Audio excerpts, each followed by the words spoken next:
see LinkedIn on the top corner.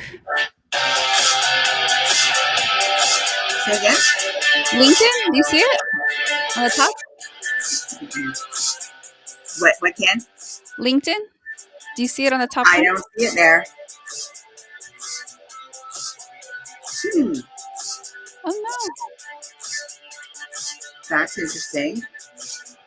Could you add it in mid recording? Hold on. Okay.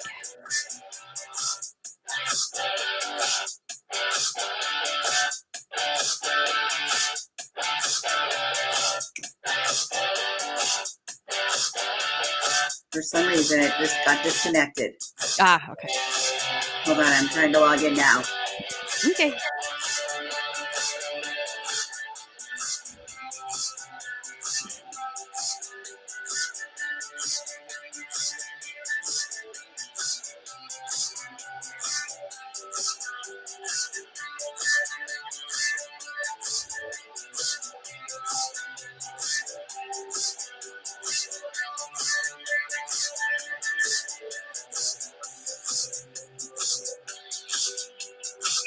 Okay, that's weird. It says it's already added, but it's not adding it to.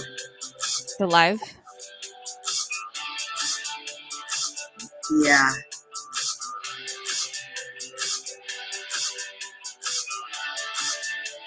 Hmm.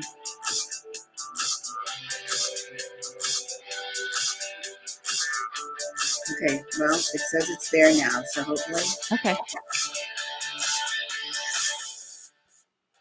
Hello, everybody. Welcome to the Emotional Entrepreneur Show with Summer and. Jen. I did it right. Hello, we're having a couple of technical difficulties, but we're A-okay now. So welcome, everybody. We're so excited to be here. You know how we always jump on Tuesdays and we talk about something different related to being an entrepreneur. But this stuff also just, it pertains to our everyday life. So if you walk away today with one thing, it will probably also not just pertain to you as an entrepreneur, but things that you can do in everyday life. And today we're talking about turning stress into strength and what that means, what that looks like, and managing entrepreneurial pressure. We all go through it. You know, as entrepreneurs, there are ups, downs, there are sideways. Sidewayses. So there's ways to go sideways. So there's all different ways that we go each day in regards to our entrepreneurial process and how we function throughout the day. And so we really wanted to cover, especially during this time where there can be a lot of really great feelings, a lot of like connectedness, but there's a lot of pressure too during this time because we're entering into the holidays. There's pressure. There's a lot of stress to get things done. And so what we really want to do today is really touch on some things that maybe we haven't talked about before, or maybe you haven't heard about before, which we really wanted to draw out some new things on top of some things that you might have heard before, but maybe haven't implemented. And this is where the shift takes place, is really changing these behaviors into habits, right? And so that makes a huge difference. Jen? Yeah, I think this is the perfect time of the year to talk about this because a lot of people. Yeah, sorry. Oh, I was like, is that? Oh. No, sorry. Technical difficulty again. Continue. So sorry. I was like, is my voice? Am I throwing my voice off somewhere? Like a ventriloquist. And Oh my gosh. Oh, I was geez. gonna say, it's a perfect time to talk about this stuff because it's for a lot of people the holidays can be stressful, especially if you're somebody that has family that is really you gotta love from afar and can be challenging. And so it's how do you maintain not only your stress management levels but your sanity, and what are some things that you can do to at least minimize that stress getting really out of control, and then before you just lose it. So yeah, love this topic. Love this topic. I do too. I love this topic, but you know what I love too is thinking about how, and I don't see us on LinkedIn. Can you double check me? Oh yeah. But I love how we talk about this, but how we can mention different things here. What's sanity? Bibiana says. Exactly. What is sanity? So I want to bring up a couple of different things. And today I want to bring up how to really embrace um, worry time. And you Mm, might be like, what is worry time and why is this important? And also using your body as a barometer. And I think that's extremely important. And then also mhm, redefining failure as feedback loops and what that means and how we can reframe that. Because I think these things are mentioned occasionally, and maybe you haven't even heard about scheduling worry time into your everyday life. And that's so important because you might be asking, well, why? Why would I allocate time to worry? right. Right. And it's so funny. I don't know if you've ever seen that movie, Broadcast News. It was like, it made me laugh so hard at the time that I watched it. But then as I watched it again, I got it.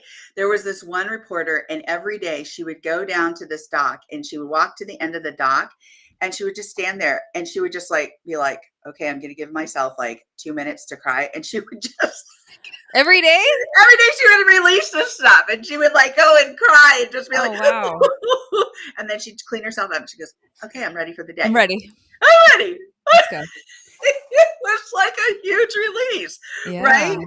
And I remember driving to law school one day, and I remember, and I've told you this story, Jen, and I remember driving there, and it would get me so nervous because I don't know if you've ever seen the movie Paper Chase, but it was exactly like that experience for us, where we would just like have to be quiet, sit in our chairs, dress appropriately, Mhm. not be chewing gum, not talking to each other, not doing any of that stuff, like just be on top of it every second.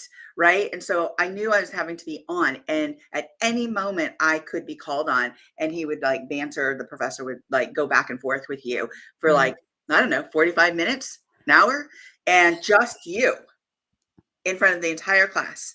And that just, the thought of that made me insanely like nervous, right? Right. And so, anyway, there was one time I was going to class and I was like,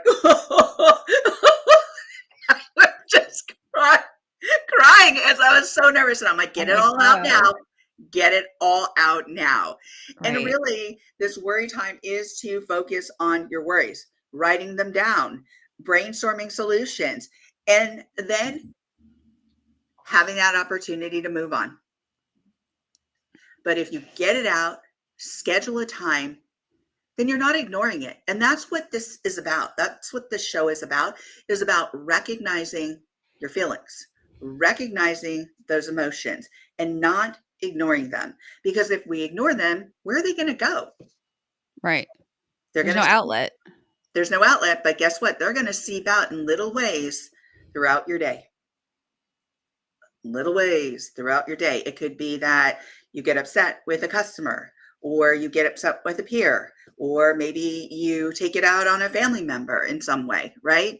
And so if you schedule that worry time, 15 to 20 minutes, whether it's journaling, it's walking and thinking, it's coming up with solutions, and then allowing yourself to work through that and then move on.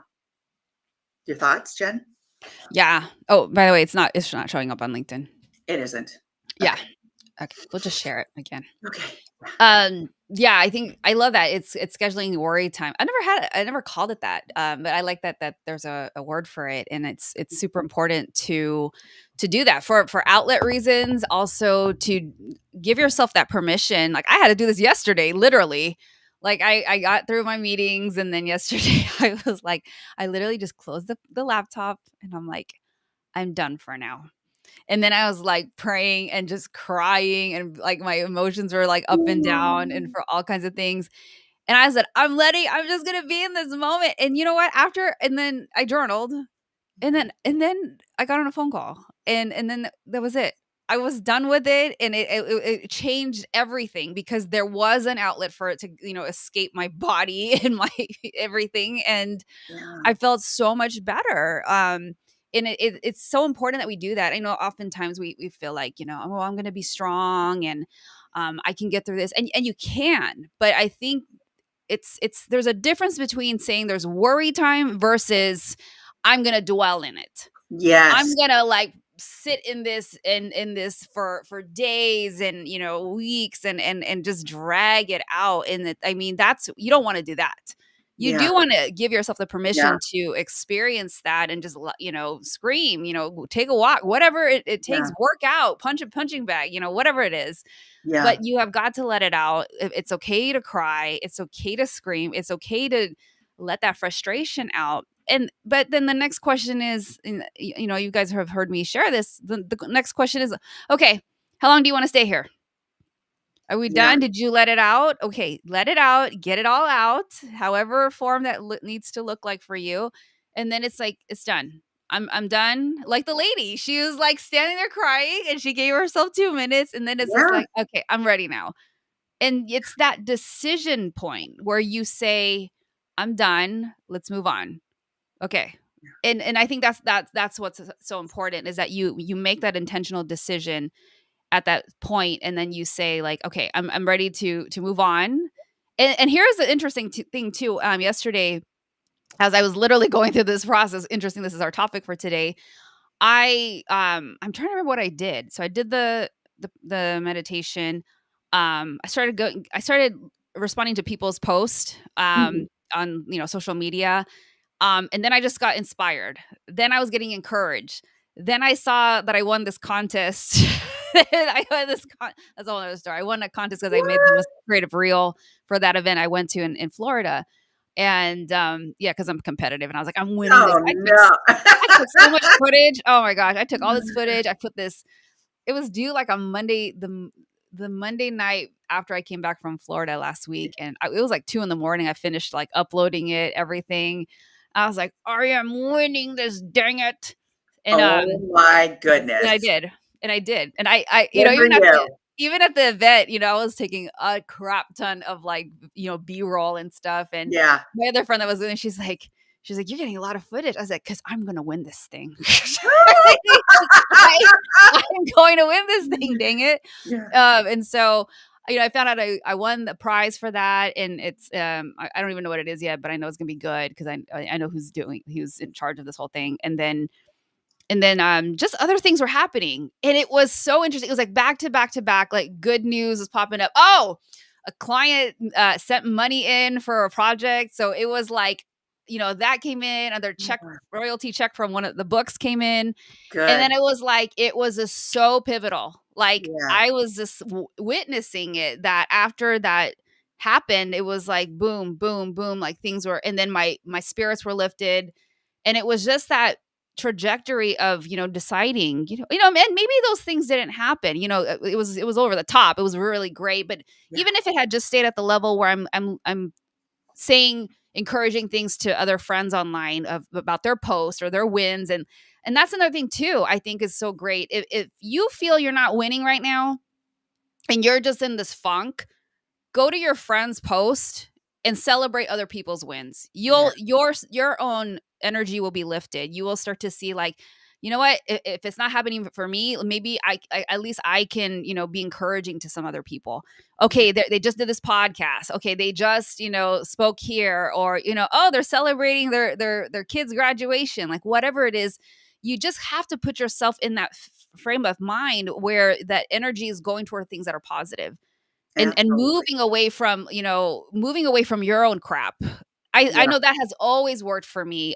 When you can focus on other people, it just takes the attention off of what you're dealing with, and then as you are encouraging other people and lifting other people up, your own physiology will change, and you Absolutely. won't. Yeah, then you won't be in that space as much. I mean, I'm not saying it might not completely go away, but it will shift for you.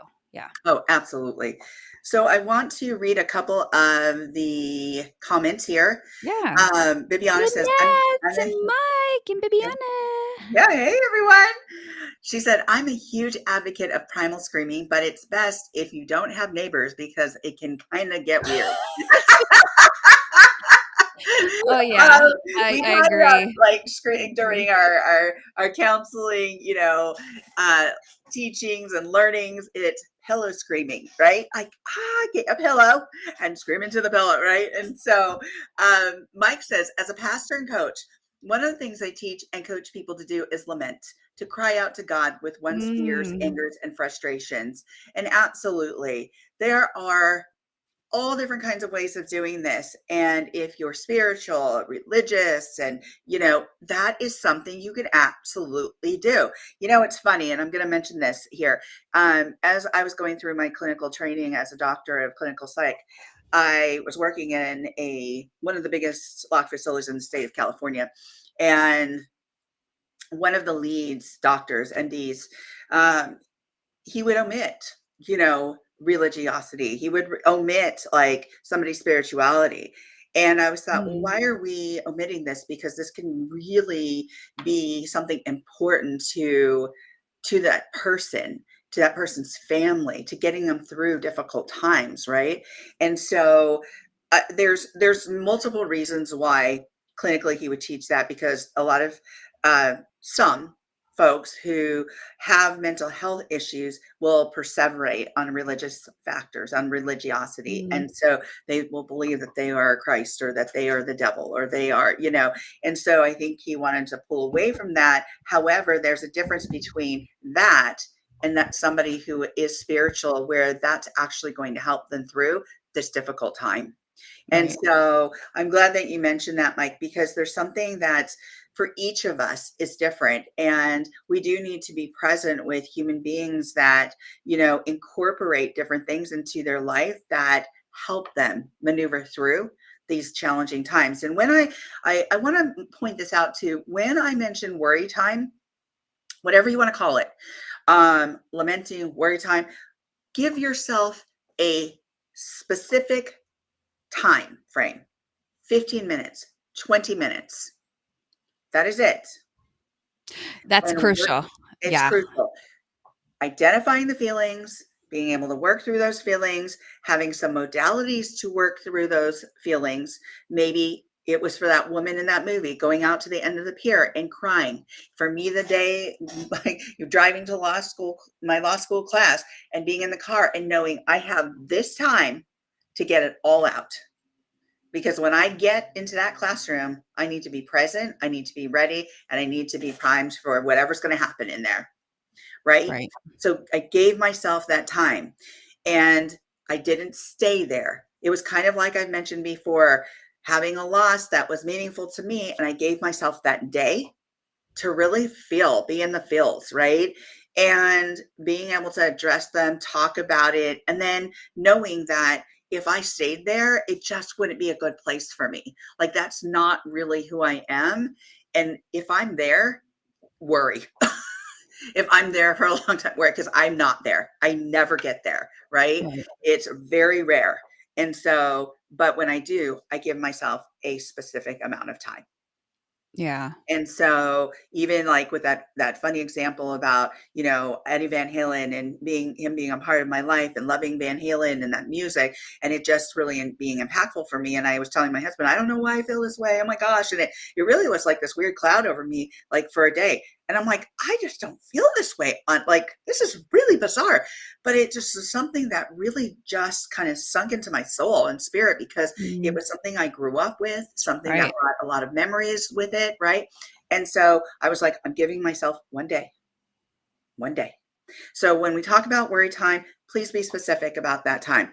Now I want to move on to something you mentioned to Jen while you were talking, is really understanding your body, changing the physiology when you do worry, or changing your physiology when you have certain emotions running through your body or you keep them pent up, right? And so what I want to talk about is really using your body as a barometer of identifying signs of stress and anxiety, identifying times of tension, whether it's in your shoulders, whether it's you're holding your breath, whether or not it's you're clenching your jaw, whether or not you're pacing, whether or not you're feeling something in your stomach.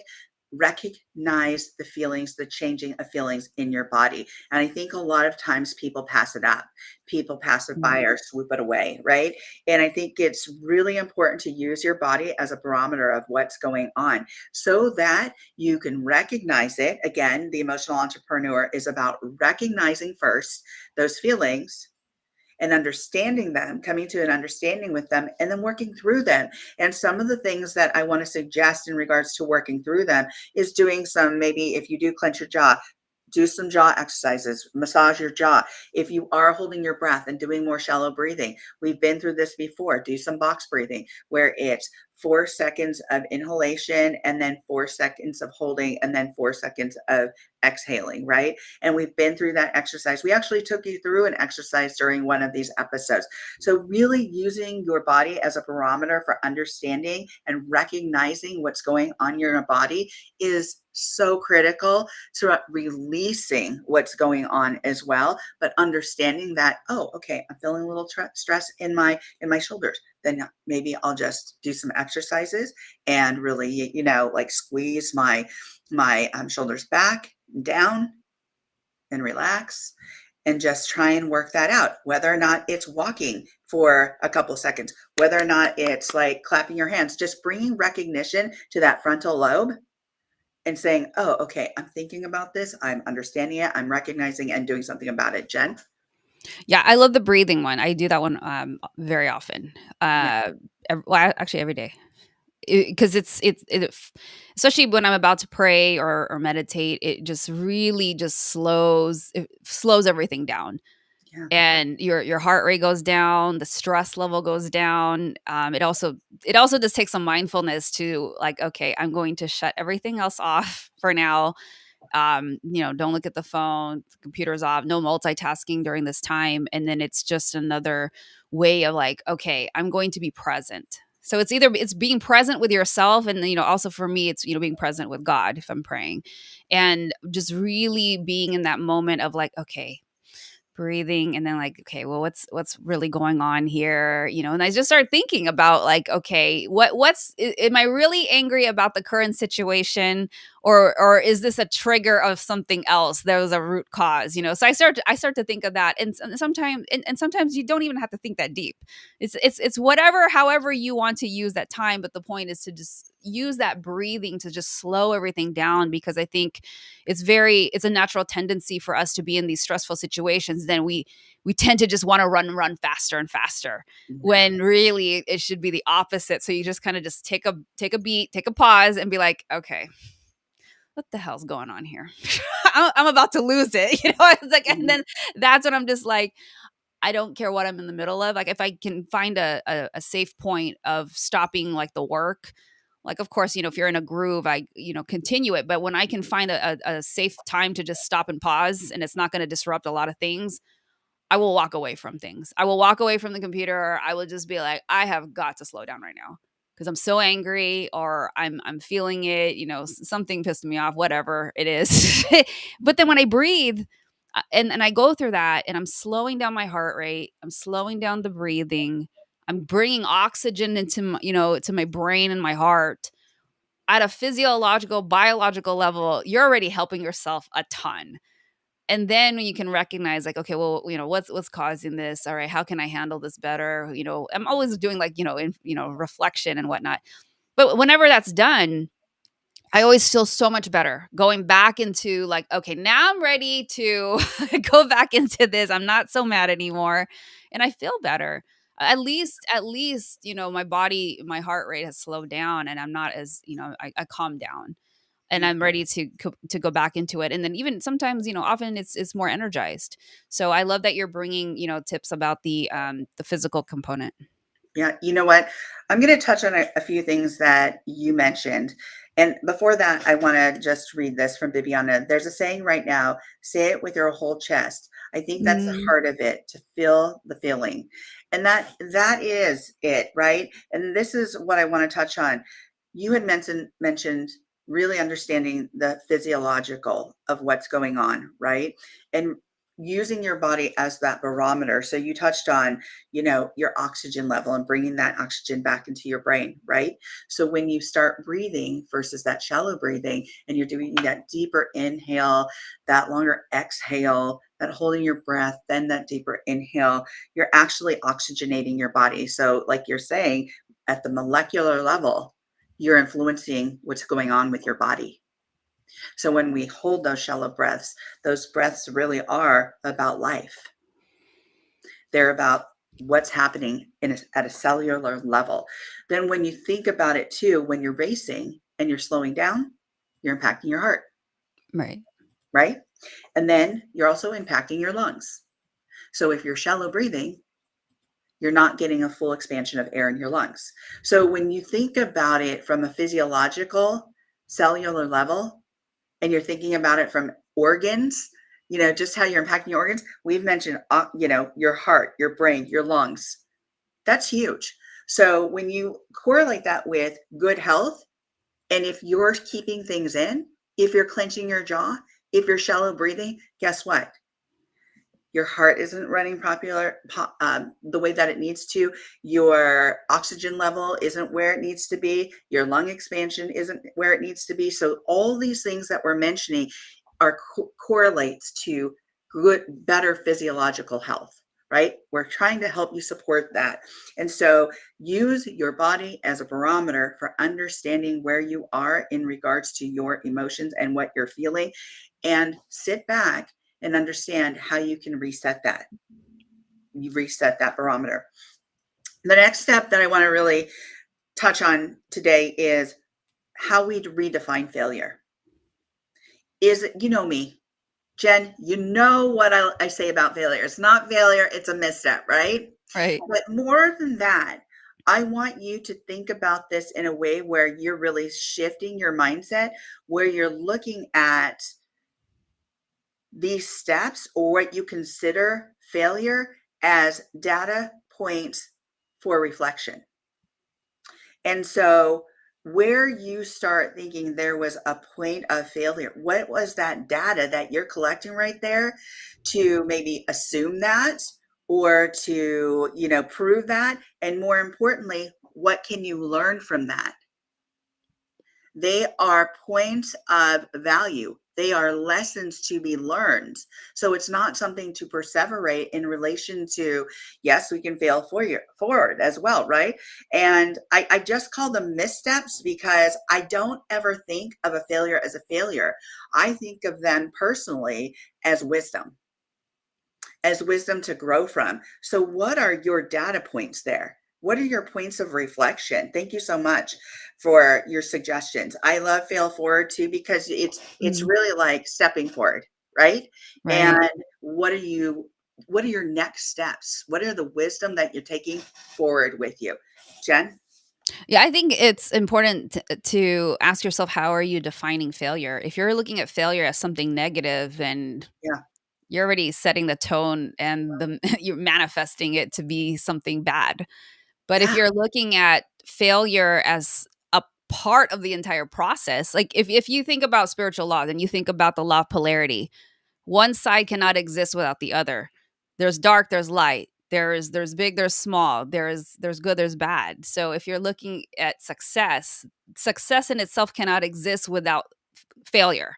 So if you look at it from the reframe of that, this is part of it, it just changes your perspective on that. This is how it goes. I can't have the success without the failures and the missteps and the things that didn't go right. Like, it is part of the entire process. And when we can embrace that, it doesn't have as much sting to it. It's kind of just like, oh, this is part of it. This is feedback. This is like, the data points. This is telling me how to redirect my actions, or how do I take a look at this to reassess. All right, that didn't work. And Summer and I do this all the time. I can't tell you how many things we tried to launch that didn't work. Totally fell on our face. And we really failed forward. But you know what? Really fell for it. I really fell forward. But we're just like, all right, whatever. That didn't work. Let's try something else. And that was it. You just kind of look at it for what it is. And you just Yeah. look at the lessons that you can get from it, and then you say, okay, well, what do we want to do based on what had happened? How do we do this better? How Yeah. do we restructure the way that we were doing it? And then we always do a debrief, and we look at things like, okay, that didn't work quite well. What should we do instead? Right. And that's what we do. And so it's not this like, oh my gosh, we suck and nobody likes us. I mean, it's easy to go into that, but you have to make that conscious decision that you're not gonna do that negative self-talk. So if you could reframe the way that you define failure and look at it as more as a part of the entire process, if we're looking at, succeeding and however you define success, it just doesn't sting as much. You just accept it a little bit easier because you're like, no, this is part of it. It cannot exist without, the success cannot exist without the failures. Yeah, absolutely. Here's what I also want to add to this. First of all, let me read some of these comments here. Um, so Mike says, I love the saying failure is merely the opportunity to start over again, wiser than before. Absolutely. And then Bibiana says, I don't feel like anything is a failure. Trying to do something is merit in and of itself. And there's a lot of thumbs up to the folks that are talking back and forth in the comments. And I love this. This is why I love this show, because there's so much going on here in the comments.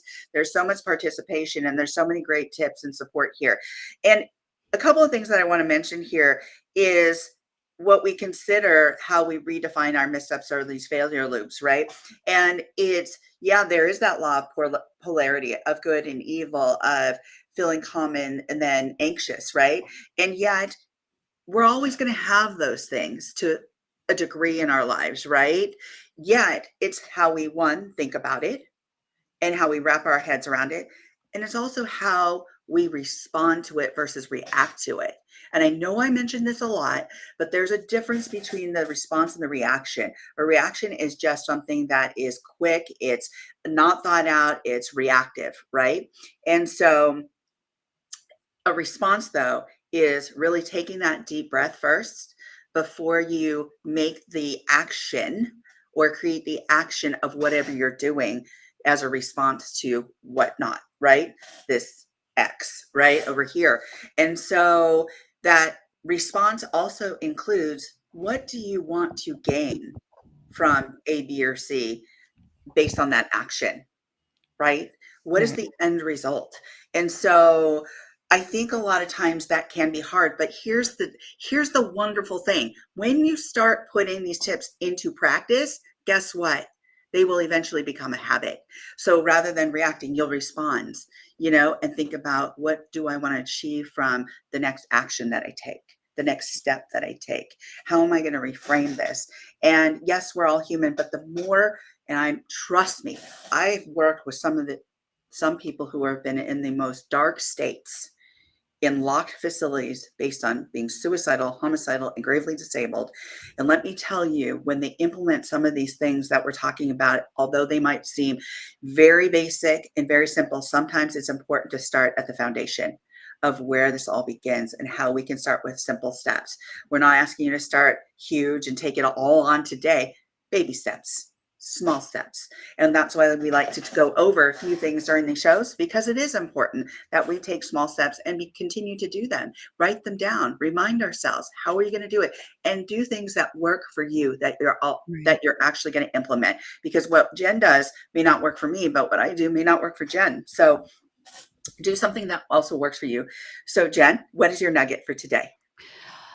Okay, so I was thinking about like what are some of the causes that create overwhelm, right? Or let's take a step back. So if we're feeling stressed, a lot of times what I've noticed, it's because we're experiencing overwhelm. Okay, well, what is one of the things that causes that overwhelm? It's lack of or feeling lack of time. And so my nugget is, be very mindful of all the things you keep committing to and saying yes to. So if you feel that you're constantly overwhelmed and I don't have time and I'm like, gosh, there's so much to do, I'm encouraging you to ask yourself, are you saying yes to too many things? And is Mm, there an opportunity for you to scale back and just honor yourself and say, like, no, I don't need to do that right now. I don't need to say yes to that. So just be mindful of how many commitments you're making, because when you can't fulfill those commitments, not only does it create overwhelm, but then you start to disintegrate your integrity. Because if you're saying yes and then you don't fulfill that, it's creating like an energetic tear where you're not living up to your word, and that has a negative effect on you, where your subconscious says, oh, here she goes again, she's saying yes and then she's not going to do it. Oh, this is starting to get old, where we see this all the time, where she's not keeping her mm, commitments. yeah. So be very careful of that. If you are starting to feel overwhelmed, it's okay to say, like, thank you for the invitation, I'm not going to make it. And part B to this nugget, don't feel like you have to explain yourself for everything. Mm. I think we get caught up in that, like, oh, I'm so sorry, and I can't make it, da da da da da da da, and then you have to go into this whole story. And one of the things I've seen from my mentors, they'll just be like, no, you do not have to explain everything. Just politely decline. Thank you. I won't be able to make it. Maybe we can catch coffee another time. Done. So simple, so clean. There is no story involved. You got back to somebody, you didn't overcommit, and then everybody moves on with their life. Yeah. Keep it simple. Keep it Yeah. simple. Stop complicating things. Right. I love that, Jen. You give such great tips. I want to read a couple of comments before we close out and I give my nugget. But Viviana says, I've always called it outcomes and perspectives rather than win or fail. That's Mm, awesome. She also says, might have to burn that come January 1st, this time of year is basically an Icelandic volcano. And Miss yes, Lynette. She's Lynette. my Okay. kickboxing buddy. Yes, I hear you, Jen. And then Mike's given thumbs up. And so, what I would say is What's your my nugget? tip or my nugget is really remember breath is life. If you just have that Yes. going through your mind, breath is life, and you feel yourself doing more shallow breathing, getting anxious in the chest tightening, shoulders. Shoulders going up into like your ears, and I've been there before. It's just breathe. Breath is Yes. life. And when somebody said that to me, I'm like, oh, you're so right. You're so right. And I think it just it really, it was something that really became apparent to me. And I'm going to say this when last year when I had cancer and I had lung cancer and I couldn't walk a flight of steps, I was like, Mm. God almighty, breath is life, man. I mean, Literally. it is like the things we take for granted when we're breathing. I was like, Oh my gosh. my Right?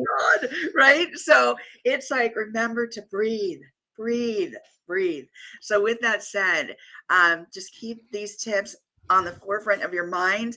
And when, you start feeling it, put some of these tips into place, into practice. And then also remember, you're never alone. Help is so close by that if you need an ear, if you need a friend, connect with those people who are in your close group and connect with them and say, hey, do you have a moment to listen? I just need to vent. And let me tell you, Jen and I do that. We do that. We take that opportunity to do that. No And matter so how dumb it is. it doesn't matter. Trust us. It doesn't matter how done, but if it's laying on your heart, if it's in your Right. spirit and your soul and it's doing something to impact you and it's influencing your day and how you proceed within that day, take a moment. And if you need somebody, help is always close by. That support is always close by. Jen? And yeah, I was gonna add, and the funny part is, the dumber it is, the more we end up laughing about it, and then we both feel better about it because it's just Yes, it's that release, right? It's the it endorphins is. and everything, and just laughing about it. I'm like, yeah, I know it's so stupid, but yeah, this is what I'm mad about right now. And then Yeah, you just release it, and then it's like, okay, moving on, because you just need that exactly. out. Again, it was an outlet that you needed. Yeah, absolutely. And you have those buddies where you can absolutely, it could be anything silly, it could be something serious, but you have those people that they're always close by. So never feel like you're alone. And even if you need to drop into this group and say, I just needed to be here, I just needed to hear you, I needed to comment, I needed, perfect. Join Right. us every Tuesday. With Yeah. that said, we're going to dance this out like we always do. We love to dance it in, dance it out. And Oh, next, wait, wait. oh, yes, Wait, wait, wait. make the announcement. I wanna read Lynette wrote, "There is power in the pause." Yes, absolutely. Pause before speaking, reacting. Yes. Thank you for sharing that. And thank you guys for being here. If you wanna catch us live, we are releasing a new program called Core Mentorship Solutions, and we're doing an introduction to cross-generational Mentor. mentorship. It's our program. And so we will be doing that, we'll be doing that here on Instagram, on the YouTube at The Emotional Entrepreneur, as well as on Summer's LinkedIn. So just check it out if you want to join us.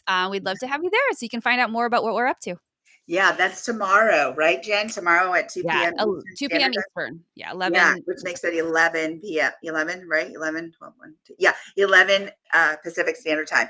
So Just keep in mind, we're doing that tomorrow, and we'd love to have your questions because this is a new program. We're really excited about it and really excited to answer your questions. And then next week, next Tuesday, we're going to be talking about balancing tradition and innovation. What can we learn from five generations in the workforce? So join us next week because we always love to see you. We love to hear from you. We love what you have to say. So thanks everyone for being with us. We're going to dance this out. Take Yep. care and thank you. Bye, guys. Bye, everybody. Thank you so much. Mwah. Aw, thank you for being here. Thank you. Have a great afternoon.